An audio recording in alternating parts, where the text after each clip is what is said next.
Hi hello. Street side chicken pakodi అంటే ప్రతి ఒక్కరికి ఇష్టం కదా. మనం ఇంట్లో ఎలా చేసుకోవాలో చూద్దాము.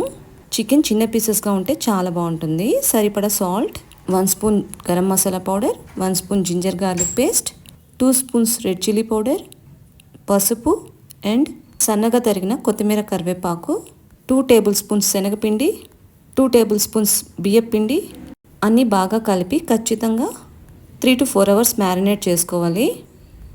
డీప్ ఫ్రైకి సరిపడా ఆయిల్ పెట్టుకొని ఇలా చికెన్ పీసెస్ అన్నీ వేసేసుకోవాలండి. ఫ్లేమ్ని మీడియంలో పెట్టుకొని బాగా రెడ్గా అయ్యే వరకు ఫ్రై చేసుకోవాలి. అంతేనండి, చికెన్ పకోడీ అయితే రెడీ అయిపోతుంది. చూసారా ఎంత ఈజీగా చికెన్ పకోడీ చేసుకోవచ్చో. ఇలా రెడీ అయిన చికెన్ పకోడీని ఆనియన్, లెమన్తో సర్వ్ చేసుకుంటే చాలా బాగుంటుంది. ఖచ్చితంగా రెసిపీని అయితే ట్రై చేయండి. క్రిస్పీగా టేస్టీగా ఉంటుంది. Do subscribe my channel, like, share and comment. Bye bye.